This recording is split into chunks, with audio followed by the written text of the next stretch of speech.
El ministro Jaime Mañalich anunció que se va a reunir con la mesa COVID. Todo esto para abordar nuevas medidas tras los cuestionamientos a los cambios en los protocolos de cuarentena y la intención también de reducir licencias para casos leves de la enfermedad. Para conversar sobre estos temas nos comunicamos con el rector de la Universidad de Chile e integrante de la Mesa Social COVID-19, el doctor Enio Vivaldi. Doctor, ¿cómo está? Hola, buenas noches. Muy buenas noches, sí, muy bien. Sí, hablemos de todos estos cambios en la forma de medición, de los casos activos, de los fallecidos por COVID. Ha habido en los últimos días muchos cambios, algunos de ellos responden a, entiendo, recomendaciones de la OMS, pero partamos por el de las cuarentenas. Ayer el ministro había dado cuenta de que una cuarentena podía ser de 10 días si el caso era leve. Hoy día se retractó y dice que no menos de 11. ¿Le parece que eso es lo correcto? La idea de cuarentena es garantizar, hasta donde nosotros tenemos noción de los cursos temporales de la capacidad de contagio o la posibilidad de contagio que tengan las personas, de garantizar que esa persona no va a contagiar a otros. Y es por eso que, como se ha insistido mucho, las fases de testeo y las fases de seguimiento, las fases de asegurarse que una persona que uno tiene o certeza o sospecha de que podría contagiar a terceros, es el concepto clave, impedir que aquello ocurra. Y hemos visto una cantidad de iniciativas que se han tomado a nivel de las municipalidades, a nivel de los centros de salud, para ayudar a que esas personas no sean fuente de contagio para terceros. Por muy lejos, eso es lo más importante que uno debe cuidar.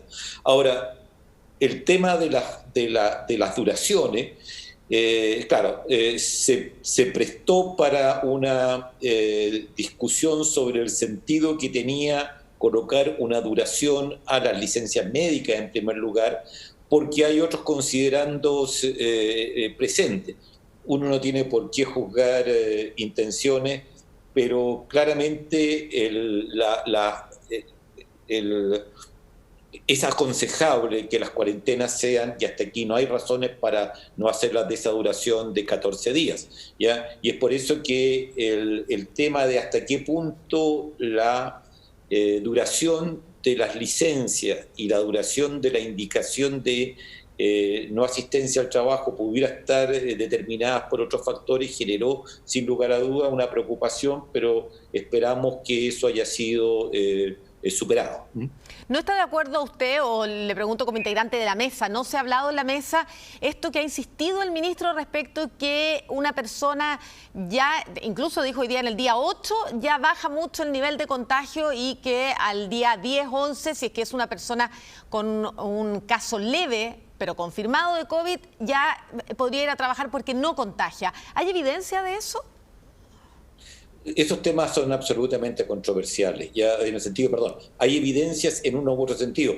Hay una cosa que es obvia, que siempre va a haber el caso raro que va a seguir contagiando mucho más tiempo de lo esperado, porque en todos estos procesos, porque es inherente, si se quiere, a la biología, ya que hay una variabilidad, o sea, la biología y la variabilidad son inseparables, por lo tanto, siempre va a haber el caso que va a seguir contagiando mucho más allá de lo que el promedio lo hace, y otros que dejen de contagiar mucho antes, y es por eso que uno lo que hace en definitiva es tirar una línea razonable que dice, ya no tiene sentido. Ahora, por ejemplo, cuando uno dice 14 días, es efectivo que uno puede demostrar de que la enorme mayoría de la población que contagia lo hace dentro de los primeros 7 días. Y ahí pasa a ser un factor de criterio que uno diga, a pesar de que habiendo transcurrido 7 días, la probabilidad de contagio ya baja ostensiblemente, yo tomo o no tomo la decisión que a partir de este día ya no entra a ser contagioso. Es un tema de criterio, ¿ya? Estos dos temas que usted sí hemos estado conversando acá no han sido conversados directamente en la mesa social. Nuestras últimas 2 sesiones, que han sido muy enriquecedoras, han versado sobre otros temas. Pero respecto a esto, es un tema de un criterio, y uno dice, voy a estar lo suficientemente seguro a partir de tales días. Probablemente el insistir en los 14 días pareciera razonable en términos de tratar de asegurar al máximo. Pero la verdad es que subjetivamente probablemente tenga razón decir, mire, si yo tuve, imagínense uno mismo, uno dice, yo estuve en esa circunstancia que podría haber significado un contagio. Si han pasado 7 días, es cierto que uno tiene derecho a decir la probabilidad ahora ya baja y lo más probable es que ya no tenga. Pero, insisto, es un tema de criterio y es un tema de variabilidad biológica. Ya, eso es cuando a una persona le sale el PCR positivo, o sea, sabe que tiene coronavirus y tiene que hacer esa cuarentena obligatoria. Ahora es de 14 días, pero ahí el ministro estaba insinuando que podía ser de 11, ahí está la discusión. Pero cuando a alguien le sale el PCR negativo, y se lo pregunto por toda la polémica que ha generado el regreso a trabajar del subsecretario de Redes Asistenciales, Arturo Zúñiga, quien había tenido un contacto estrecho con una persona confirmada de COVID-19 y él, después de un PCR negativo, volvió antes de los 5 días incluso a trabajar. Eso está dentro del protocolo, entiendo, desde este día sábado. ¿Usted como médico lo recomendaría? A ver, yo sinceramente creo que la idea de que el evitar contagios depende de las conductas que nosotros asumamos, es una idea tan importante que su contextualización subjetiva, para mí, perdón que lo diga así, es más importante que la contextualización objetiva. Es decir, ese punto de vista, las señales que se dan, si le entiendo bien. No, sí, exactamente, eso es lo que estoy tratando de decir, de la manera más respetuosa posible, pero lo que estoy tratando de decir es que no solamente hay un factor objetivo, que es la probabilidad real que yo tenga, sino que hay un factor subjetivo, que es la señal que estoy dando, y de ese punto de vista quizás sea aconsejable, pero una decisión en definitiva de él, ¿ya? Porque objetivamente él tiene argumentos para decir que el momento que lo hizo no correspondía, pero yo creo que es un tema, digamos, de la señal que uno está dando. Ahora, doctor, se ha hablado de los cambios de criterio en la forma en que se contabilizan los casos. Y esto va a significar que muchas de las personas que antes quedaban fuera de la lista de los fallecidos porque no tenían su PCR, porque no se lo habían tomado, no le dieron el examen y por múltiples otras razones, hoy día sí van a estar dentro de los fallecidos. Por lo tanto, se va a ver un aumento que no corresponde además al aumento de los 75 casos del día de hoy, porque todavía no se incorpora ese nuevo criterio, es a partir de mañana. Pero debería ser retroactivo, porque ¿cómo comparamos? ¿Cómo sabemos si ahora son 75 y ayer eran 59, si corresponde o no a un salto o si solamente tiene que ver con el cambio de la metodología? ¿Debería hacerse en forma retroactiva? Muy buen punto. Bueno, desde luego que sí, porque por principio uno tiene que tratar de recabar la información más extensiva posible, ¿ya? Y por lo tanto es muy bueno que sepamos, ¿ya? En primer lugar, la mortalidad general del país ya da un dato que es muy importante, cuánta gente ha muerto, ¿ya? Porque también hay un considerando de las personas que no hubieran muerto de no haber tenido de alguna manera el coronavirus, sin que el coronavirus en sí haya llevado a un cuadro clínico tan importante como para desencadenarlo. Evidentemente hay un factor de predisposición a ser contagiado, o mucho más, predisposición a que el coronavirus asuma una presentación mucho más grave en una persona que en otra, ¿ya? Pero dicho eso, totalmente de acuerdo en que la estadística de mortalidad uno tiene que aplicarla en un tono, con el carácter que más inclusivo. En otras palabras, lo que importa es si de no haber existido esta pandemia, ¿esta persona estaría viva o habría muerto igual? Esa es la pregunta. Evidentemente hay casos en los cuales es obvio que el coronavirus no tiene nada que ver con la causa de muerte.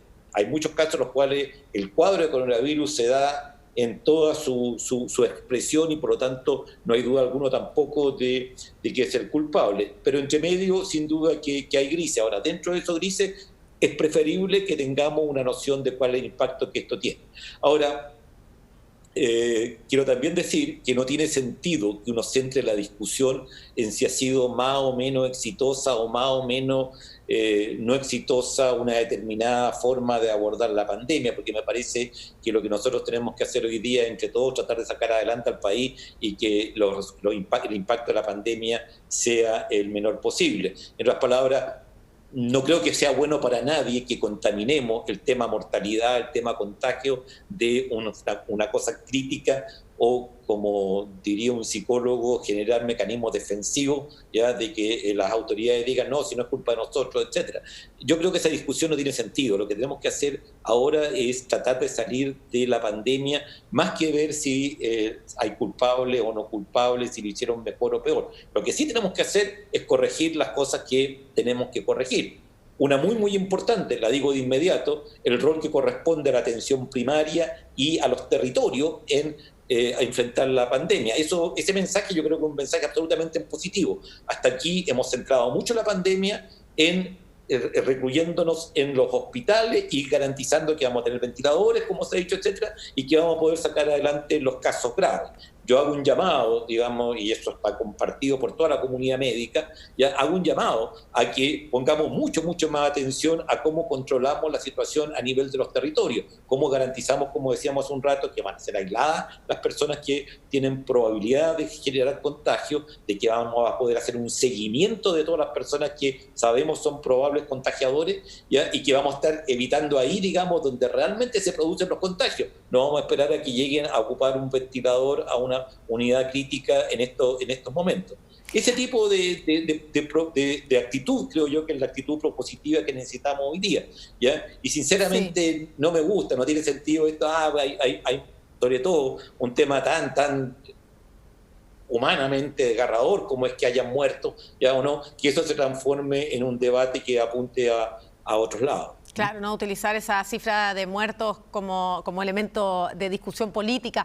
Ahora, doctor, usted hablaba de... ¿Me permite una frase? Sí. Déjeme decirlo en términos mucho más categóricos. Nosotros nos pidieron de la mesa social que hiciéramos un informe, después que hicimos un informe de salud, a nuestra universidad se nos pidió que hiciéramos un informe en el ámbito de las comunicaciones, que lo hicimos, creo que está muy bueno, sobre cómo comunicar.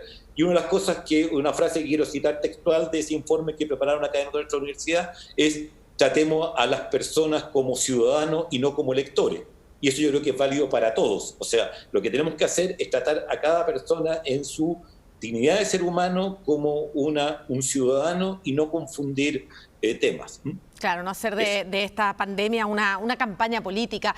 Ahora, doctora, hay un tema ahí en el traspaso de la información a la atención primaria. Hay muchos que, como usted, coinciden en que el rol de la atención primaria es fundamental y que se ha usado menos de lo que podría haber sido de utilidad para el control de la pandemia, sobre todo lo que tiene que ver con identificación de casos y ayudar a cumplir las cuarentenas, aislar a quienes no puedan hacer cuarentena o llevarlos a estas residencias sanitarias si es que viven en condición de hacinamiento. Sin embargo, el gobierno se ha preocupado mucho de preocupar la identidad de los enfermos.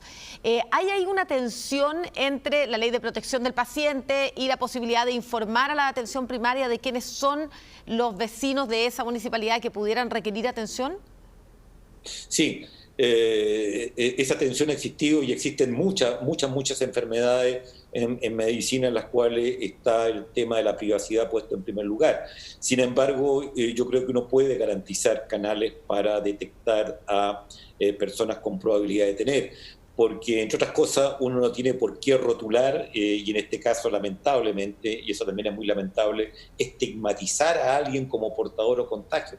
Porque como uno tiene la libertad de decir que es un probable contagiador o que es un caso confirmado, eso da una libertad para poder manejar estos casos sin necesariamente asignarle el rótulo de que ya está contagiado, digamos, y que por lo tanto pasa a tener una connotación de estigma, ¿ya? Entonces yo creo que hay muchos mecanismos por los cuales uno efectivamente puede hacerse cargo de las personas que son contagiadas. El problema está en la persona que contagia o que uno piensa que tiene una probabilidad importante de contagiar. Esas son las personas que uno tiene que detectar, seguir, aislar e impedir que sigan contagiando.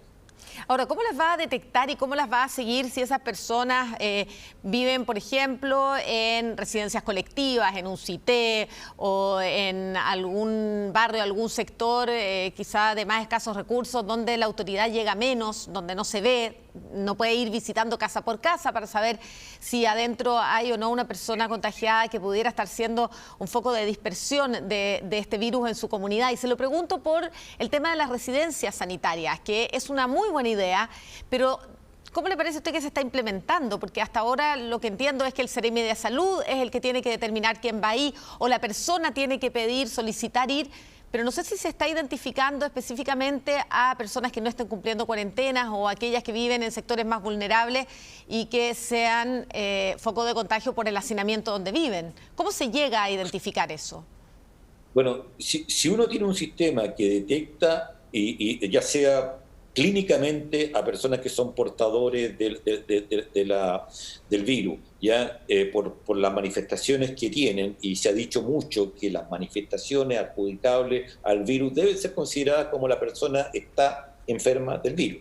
A las personas que tienen testeos positivos y a la posibilidad entonces de, una vez que se hayan detectado, sencillamente o se aíslan con medidas muy claramente establecidas en su domicilio cuando las condiciones del domicilio así lo permiten, o como ocurre en los casos que lamentablemente se ha tomado conciencia hoy día de que son infinitamente más numerosos de lo que quisiéramos pensar. Bueno, en esos casos, en muchas desventajas, hay que sacarlos de ahí, colocarlos en un ambiente aislado y garantizar que las personas que pudieron haberse contagiado también van a estar sin posibilidad de hacerlo. Entonces, esto que usted llama de llevar a otros ámbitos, creo que es fundamental si uno quiere terminar con la explosión de la pandemia.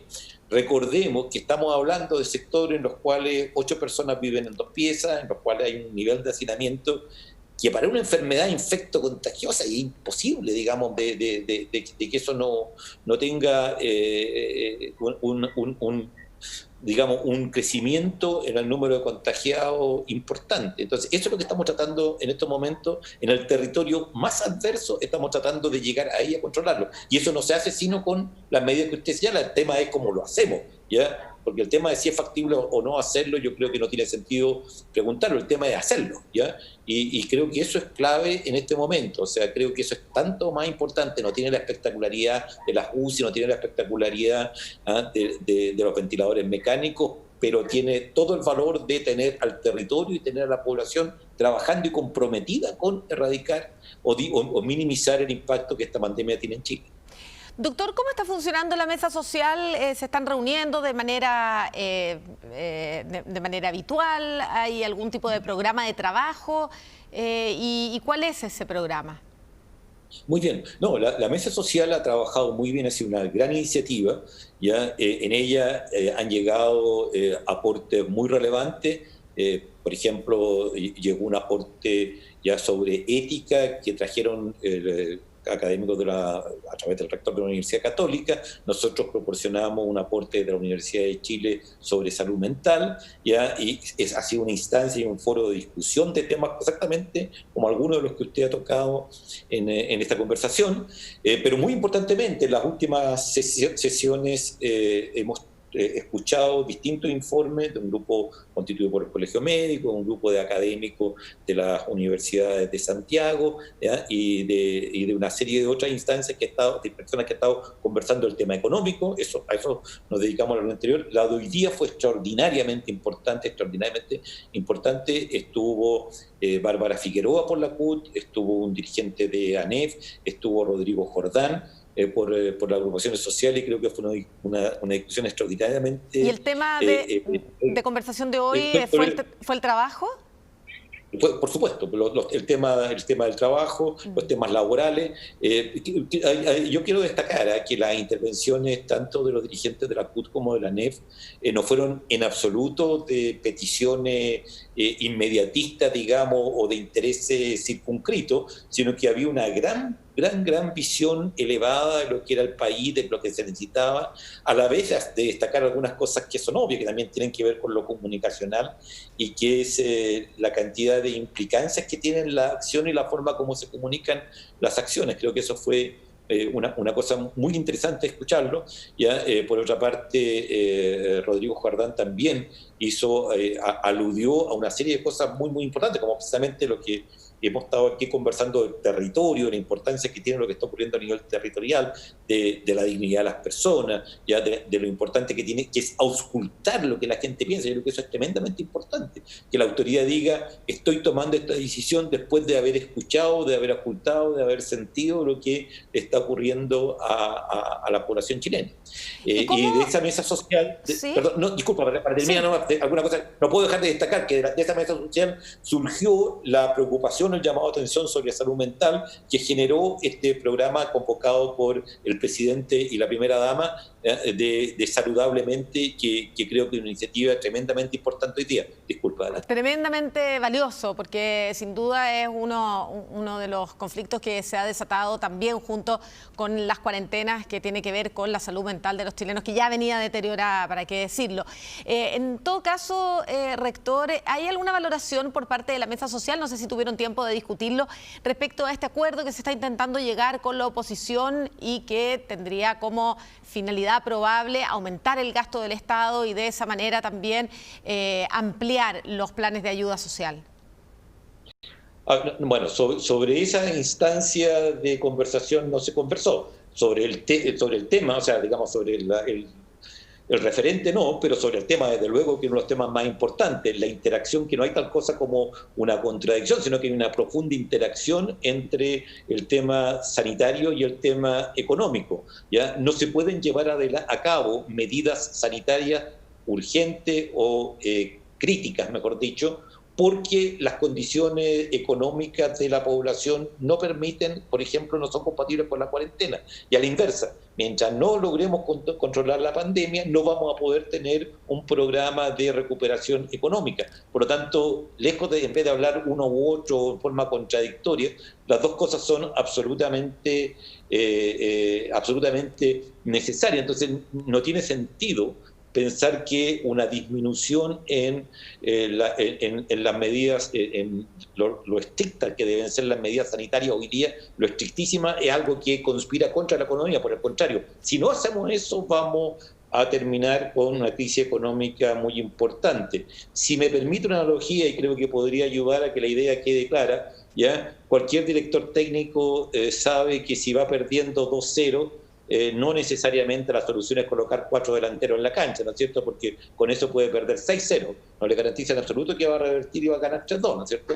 Entonces, no pensemos que vamos a mejorar o recuperar nuestra economía más rápidamente si somos más ligeros con las medidas sanitarias.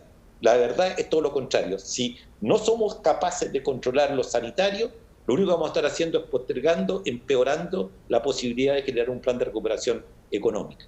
Rector, usted contaba lo valioso que ha sido integrar esta mesa social y cómo cada uno ha ido aportando en esta discusión. Ustedes como Universidad de Chile, lo ha hecho la Universidad Católica, que cada uno ha llevado algo para aportar a esta conversación. Y entiendo que esta experiencia es lo que ustedes quieren replicar en una plataforma en la que invitan a otras personas también a discutir temas importantes para Chile. Así es. Así es.